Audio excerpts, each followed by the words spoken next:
I want to start by sharing this story. It was in 1789, the British Royal Navy ship, the HMS Bounty, was led by a captain named Captain Bligh. And Captain Bligh was a decorated captain. He had sailed across many seas in his career.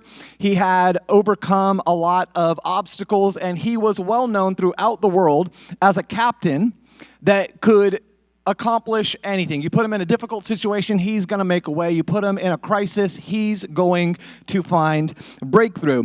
And he was also known for being a difficult leader. So a lot of times people would be under his command and they would have challenges with him as their captain because he was known for being a strong leader. And so as he was sailing on this particular voyage, he had a lieutenant that was under his command, and the lieutenant's name was Fletcher Christian. Now, Fletcher Christian got dissatisfied with Captain Bligh as his captain, became very frustrated with his leadership. And so Fletcher Christian began to stir up some of the other shipmates against Captain Bligh. He began to rally them against him and complain about his leadership style. Have you ever had a leader before that maybe was a good leader, but you just didn't like them?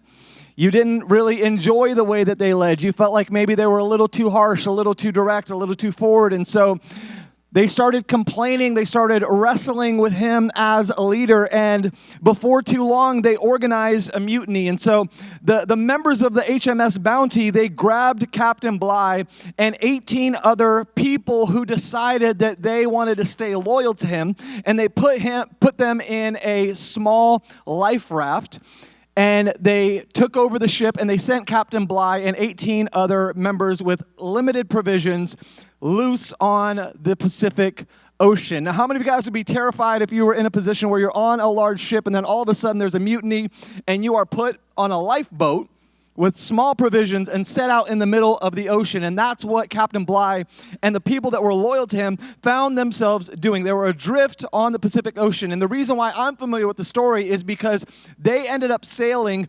3,600 miles to safety.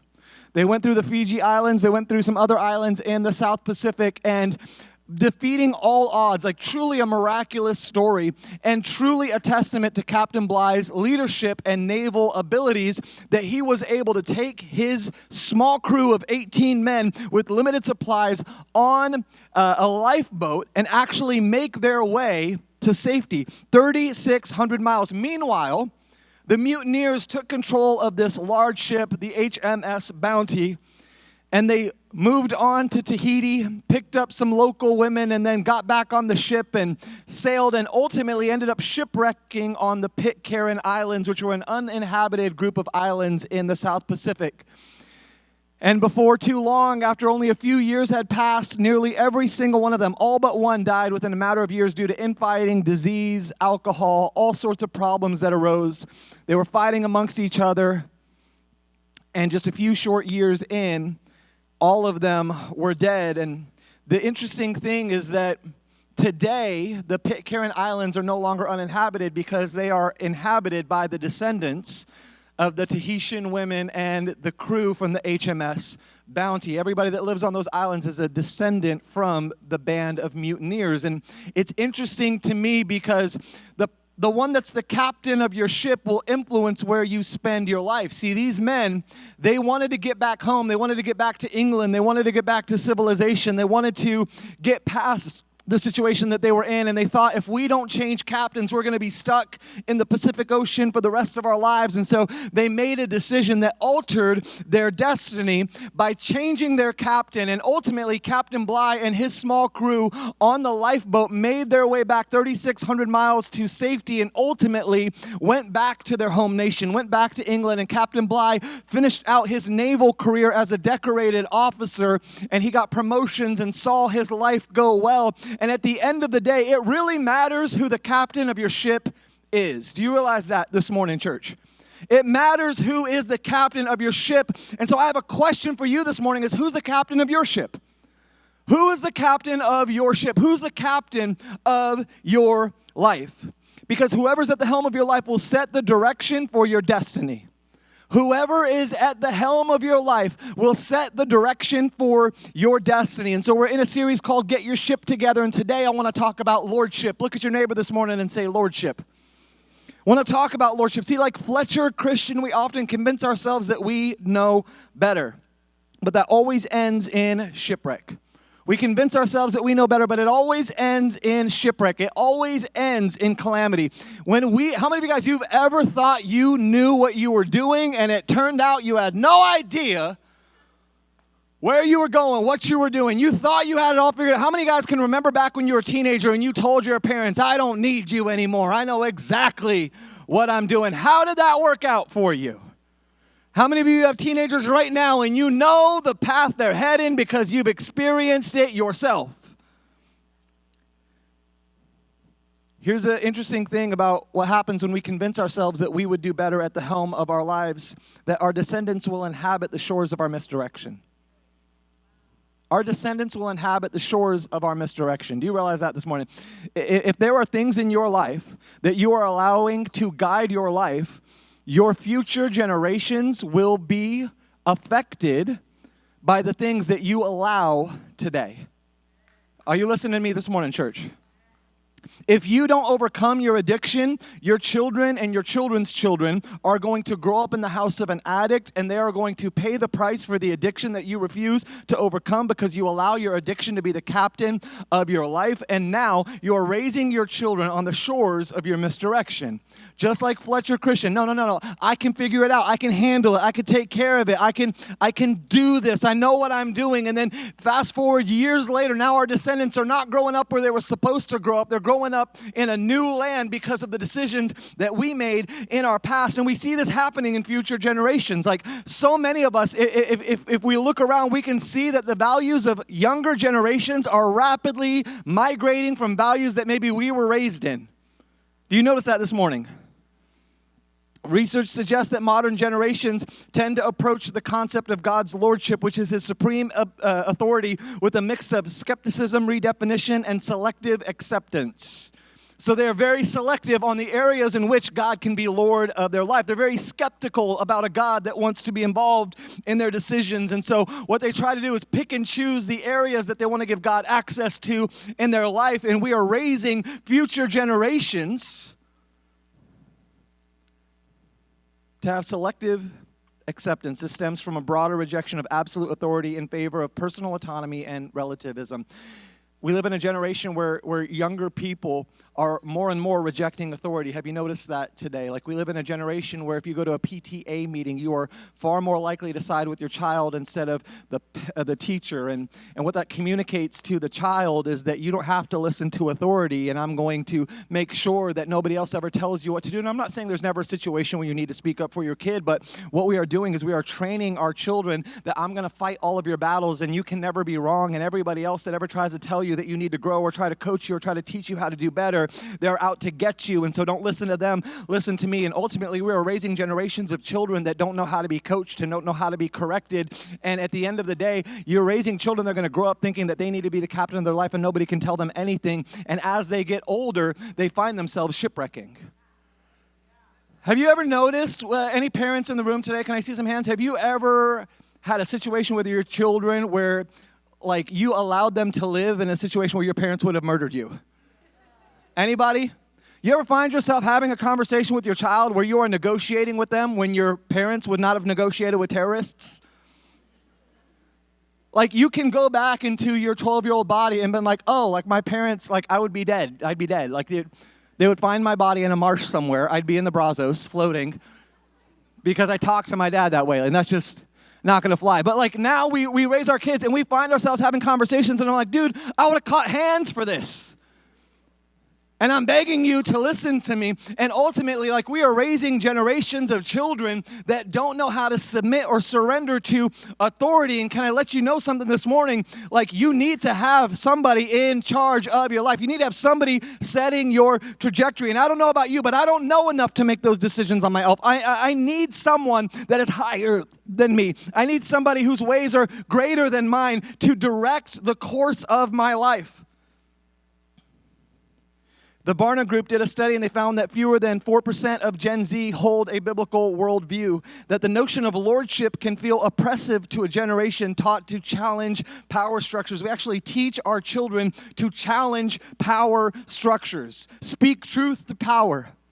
And we do this, and listen, there are some things politically where it is good to stand up for your values. Don't hear things I'm not saying, right? But like what I'm also saying is like, if we raise our children on a steady diet of like fight back, speak out, like all of this stuff, then at some point, we don't know how to submit to God because we've never done it in the day-to-day. We've never done it in our actual lives, and so we substitute submission for moral relativism and cultural norms. And moral relativism is, hey, whatever everybody agrees is good is actually good. How many of you guys know as culture shifts, cultural norms become different than what they were when we were younger, and future generations are going to take it miles when your generation took it inches? Am I talking to anybody in this room? And so as we continue to shift, we continue to move further and further into moral relativism, which is whatever everybody agrees is good is actually good. And if it doesn't hurt somebody, then it's fine. And at the end of the day, we can find ourselves with good intentions shipwrecking our lives because we are not submitted to the lordship of our Heavenly Father. And this is not a new problem. This is not just a new generation. Like this existed in biblical times. In Joshua chapter 24, verse 15, Joshua says, "But if you refuse to serve the Lord, then choose today who you will serve." If you refuse to serve God, then make a decision right now today who you're going to serve. Will you prefer the gods of your ancestors that they served beyond the Brazos? That's the New Texas translation. Or will it be the gods of the Amorites in whose land you now live? But as for me and my family, we will serve the Lord. So you need to make a choice today. Who's going to be the Lord of your life? Who's going to be the captain of your ship? I don't know what your family is going to do. I don't know who you're going to invite into the helm of your life, but I'm making a decision today. Regardless of what you do, I'm not living in a morally relativistic standpoint or frame of mind where I just follow along with the crowd and what everybody else agrees with, I'm going to agree with. No, I am making a decision today. I'm not going to follow the gods of my ancestors. I'm not going to follow the gods of cultures. I'm making a decision that me and my house are going to serve the Lord. I can't make that call for you, but I can make it for me. I can make it for my family. I can make it for my children, and I can make a decision that the Lord of my life is going to be the Lord God Almighty. You got to get your ship together. Look at your neighbors more and say, get your ship together. The time has come to decide who stands at the helm of your life. You got to surrender your ship. Somebody say, surrender the ship. You got to surrender the ship, church. You need to make a decision who stands at the helm of your life. Is it you? Is it you? You think you're going to do a great job with that? You have to make a decision today who is going to be the Lord of your life. Lordship demands a few things. Lordship produces a few things. I want to share 3 things as they pertain to lordship this morning. You guys ready? Lordship demands our worship. Lordship demands our worship. I know that we had a conversation last week where I was out of town, but we had one of the gentlemen from church who preached a message on worship. So I don't want to dive too deeply back into worship, but I want us to make a connection between worship and lordship real quick. Can we do that today? I remember I was pastoring in Florida, and there was a gentleman in the church who had been in church his whole life, and he was somebody that wanted to be a leader. He was somebody that wanted people to look up to him, somebody that wanted people to listen to his advice. And I remember that whenever we would have a worship service, I would look out, and I noticed this after a while. Never realized this until some time had passed, but whenever we were singing worship on a Sunday morning, I would look over him, and he'd be doing this.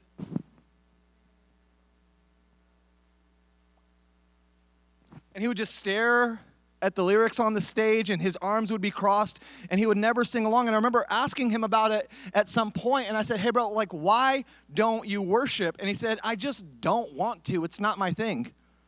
He said, I'm a dude, and I feel uncomfortable. I feel self-conscious singing songs about how much I love God.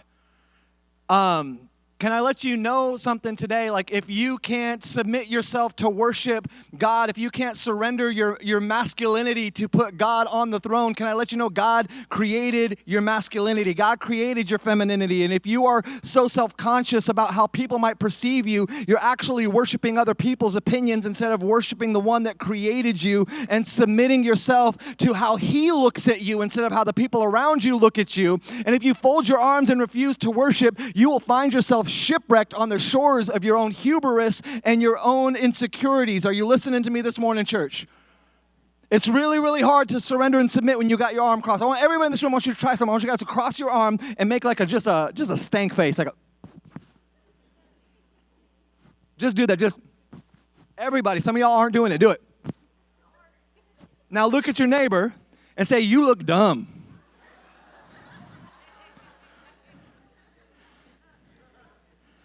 You look dumb.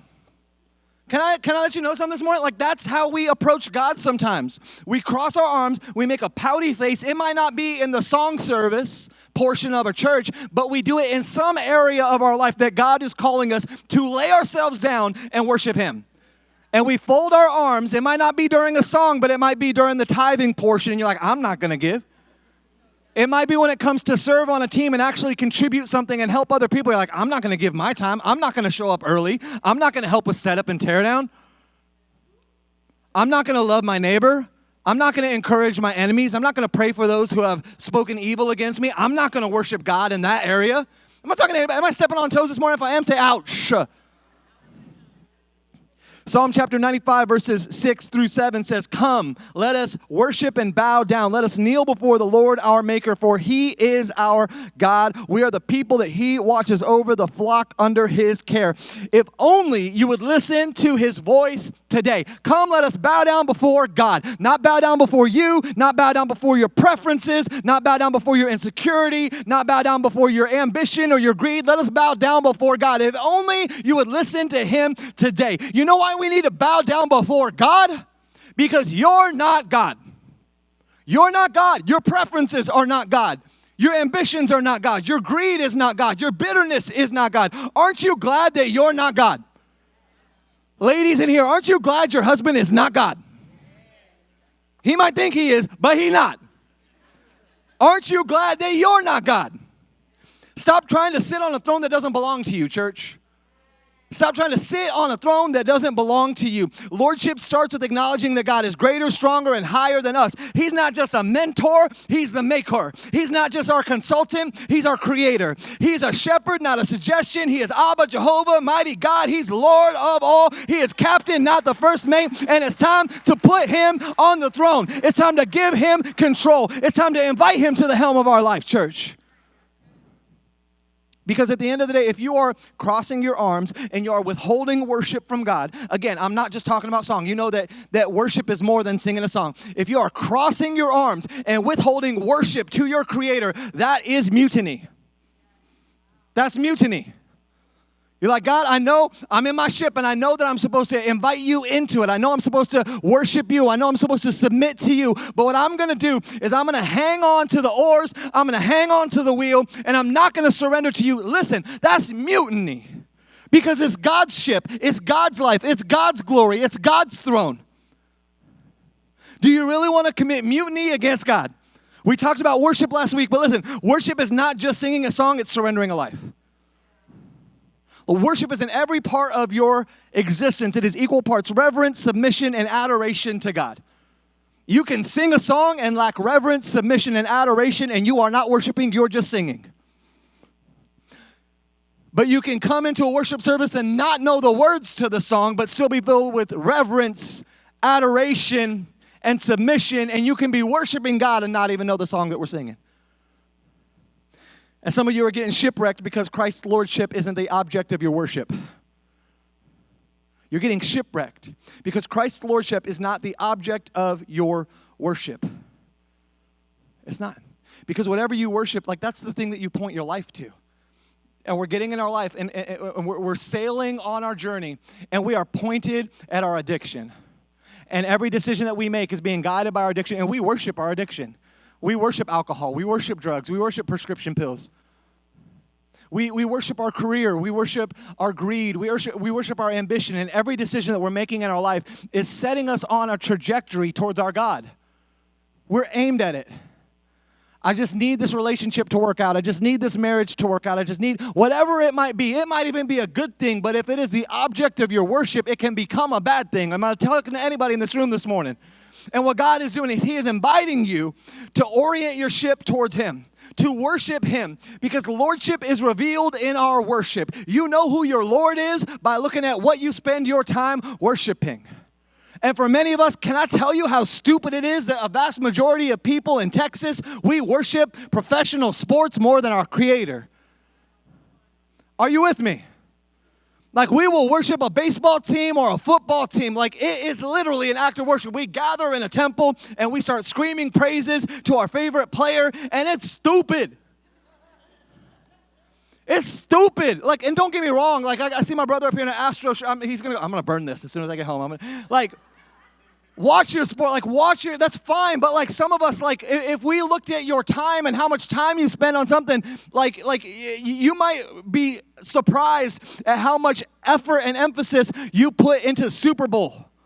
You put into football season or tryouts or playing pickleball. Like, we've got so many things that we invest our lives into, and Lordship is revealed in your worship, where you're spending your time, where you're sowing your money, where you're giving in generosity. Those are things that influence and dictate to us who is the Lord of our life. And God demands our worship so that we can experience His Lordship. And if He's not the first priority, listen, church, you are missing out on the Lordship of God by worshiping things outside of Him. The next thing about Lordship is that Lordship determines our destiny. Lordship determines our destiny. Anybody in here ever found yourself going somewhere you never thought you would go because Jesus was in your life? How many of you guys are at a place right now that you never would imagine you'd be 15 years ago, but God got a hold of you? Anybody in this room today, aren't you thankful that you have arrived somewhere that you would not have arrived if you didn't surrender or submit your story to the Father? I think about us planting this church. Can I let you know one of the stupidest things you could do on paper is to plant a church? It's a bad idea, okay? Really, really bad career move on paper. Like, can I tell you, like how ludicrous it is for me and my family? We moved from Florida. Like, my kids were born in the house that we lived in. Like, we had security, we had stability, we had family. Like, if we wanted to go on a trip, we just gave the kids to one of our dozen relatives that lived around us. And my wife goes, woo. Like, now we got to do like math to figure out like how can we get away for a weekend? You know what I mean? Like, it's a challenge. Why? Because we walked away from something that was very comfortable to do something that was uncomfortable. We went without taking a paycheck for 3 years to try and plant a church. We started digging into savings to be able to fund the church. The first few months of the church existing, nobody gave any money, and we're pulling money out of our bank account to make sure it happens, and it doesn't make sense. And if I could be perfectly honest with you, I would not have done it if it was up to me. We did this because Jesus is Lord, and we felt God calling us to start a church in this city. We felt God calling us to do something that on paper was ludicrous. We felt God leading us to go to a place that we didn't even know existed. I did not know about a Sugar Land before I moved here. I'm being perfectly honest. I never heard the name before in my life. I'm like, is this a Willy Wonka movie? What's a Sugar Land? What's a Sugar Land? I had been to Houston 2 times in my entire life for less than a day before we decided to come plant a church here. It doesn't make sense that we would be here today, but God. And Lordship determines my destiny. And if God is the Lord of my life, when He says go, guess what? I want to go. When He tells me to get up, guess what? I want to get up. When He says Sugar Land, I would say, God, I got to Google map it, but I'm going. I don't know what a Sugar Land is, but I'm going to go, and I'm going to pour some sugar on it. I don't know.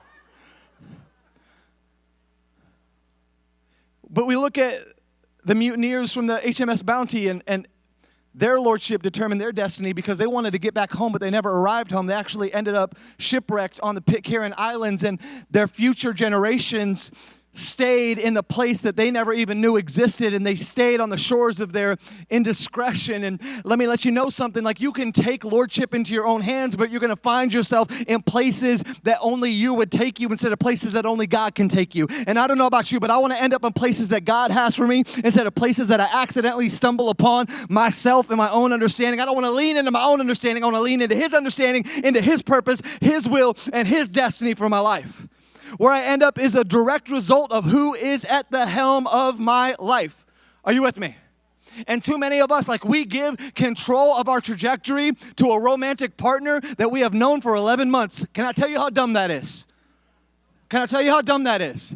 This one's different. No, he's not. He's the same. Here you go, take the oar. We'll give it to a family member. My parents really, really want me to do this, so I don't want to disappoint my parents. We'll give it to a coworker. We'll give it to an enemy. And we will give the control of our life to an enemy and allow bitterness to direct our destiny, or we can give it to God, because you will find yourself arriving at places that you never thought possible when you give control of the helm to God and you allow Him to guide your ship. You allow Him to direct your destiny. Listen to me, your final destination is salvation when Jesus is your foundation. When Jesus is your foundation, you will arrive at salvation. I don't care how bad you've had it before. I don't care how messed up things got yesterday. When Christ is your foundation, you will arrive at salvation. He is mighty to save. He is mighty to pull you out of whatever you've been struggling with. He is mighty to pull you out of addiction. He is mighty to fix your marriage. He is mighty to alter your finances. And all of a sudden, you find yourself at places you never thought possible when you give control of lordship of your life to God. Can I get a great amen in this house today? Philippians chapter 2, verses 9 through 11 says this, therefore, God elevated Him, meaning Jesus, to the place of highest honor, and He gave Him the name above all other names, that at the name of Jesus, every knee should bow in heaven and on earth and under the earth, and every tongue declare that Jesus Christ is Lord, to the glory of the Father. You know what that tells me? He's not just Lord by opinion, He is Lord by position. That name, Jesus, breaks chains. That name heals bodies. That name saves souls. That name breaks addictions. That name opens doors. That name makes a way. That name changes trajectories. And because He is Lord, you don't negotiate with Him, you surrender to Him. You don't bargain with the Father, you just submit to the Father. You don't tell the Creator what the creation should do, you submit to the design of the Creator and say, God, whatever you got for me, I surrender. Somebody in this room shout, I surrender. Look at your neighbor this morning, say, I surrender. It says every knee will bow. What knee? I'm sorry, what knee? Oh, is there anybody that's exempt from bowing their knee to Jesus? It says every knee will bow. That's the atheist to the apostate. That's from the priest to the prostitute. That's from the heathen to the Hebrew. And the question is whether you want to bow now or bow later, but best believe that every knee will bow. So you can bow now to Him as your Lord, or you can bow later to Him as your judge, but every knee will bow and every tongue confess that Jesus Christ is Lord. Doesn't matter how much you delay it. Doesn't matter how much you put it off. Doesn't matter how much you act like you can figure it out. There will come a day when you too will bow your knee to Jesus as Lord. You got to get your ship together. Look at your neighbor, say, get your ship together. The final thing about lordship is that lordship delivers our victory. Anybody in here have ever had God show up for you and provide a victory for you, provide a way for you, provide a breakthrough for you, provide a healing for you? Can I see some hands in this room if God has given you a great victory? Give God a shout of praise if God's brought you through something in this place. Just think about your testimony for a minute this morning, church. I think about my testimony, how as a teenager I struggled with such severe depression. I found myself curled up in a fetal position on the ground at times where I could not even get up. I couldn't will myself to get out of my house, couldn't will myself to get out of my room. I found myself suicidal. I found myself depressed. I found myself consumed by negativity. And my God reached down into my depression and He gave me peace. He reached down into my hopelessness and He gave me hope. He reached down into my suicidality and He gave me life. And that same God who delivered me and gave me a victory can also deliver you and also give you a victory no matter what you're going through, no matter what you're facing. My God, in His sovereignty, can provide a breakthrough. You just have to make a decision whether or not you want to allow Him to be the Lord of your life and provide you and deliver you a victory, or you want to keep on trying to figure it out yourself. How's that working out for you so far? Stop living your life in mutiny, because mutiny leads to shipwreck, but lordship leads to victory. Mutiny leads to shipwreck, and lordship leads to victory. 1 Corinthians chapter 15, verses 57 says this, but thank God. Somebody say thank God in this place. Look at your neighbor and say thank God. He gives us a victory over sin and death and through the Lordship of Jesus Christ. 1 Corinthians chapter 15, 57 tells us that God gives us victory over sin and death through the Lordship of Jesus Christ. So if you don't have the Lordship of Jesus Christ, you don't have victory. Anybody in here feeling defeated? Anybody in here feeling discouraged? Anybody in here feeling depleted or rejected? Can I encourage you today to submit to the Lordship of Jesus Christ? When you submit to the Lordship of Jesus Christ, you find yourself experiencing a victory over sin and death. And if God can give me victory over sin and over death, which are the big ones, God can give me victory over the little problems that I face in my life too. Do you guys believe that this morning? But I got to submit and surrender to His Lordship. I believe that many Christians are experiencing partial victory because you're living in partial surrender. You're experiencing partial victory because you are living in partial surrender. You got your arms crossed in some areas and you got your arms raised in others. You are submitting to the Lordship of God in certain waters, but you are holding back submission to Him in other waters. You are trusting Him in certain areas and not trusting Him in others. You've given Him Sunday, but you haven't given Him Monday. You've given Him your tithe, but you haven't given Him your temper. You've given Him your hallelujah, but you haven't given Him your habits. And His Lordship demands it all. Your dreams, your dramas, your doubts, you got to lay it all at His feet. Because when you bow to His Lordship, He doesn't just take your anxiety, He gives you His peace. He doesn't just take your sin, He gives you His righteousness. And He takes your brokenness and He provides you with His healing. When you submit to Him, when you surrender to Him, He takes away the broken things and He gives you something better. Do you realize that this morning, church? Things you never thought possible, He provides you a victory in. Things you've been praying for years, that you've been trying to figure out for years, and God provides a breakthrough when you finally submit and surrender to Him. You know, this past week, I was up in Canada preaching at a friend's church, and this was such a cool church that I went to, y'all, because this church it's in a small rural farming community.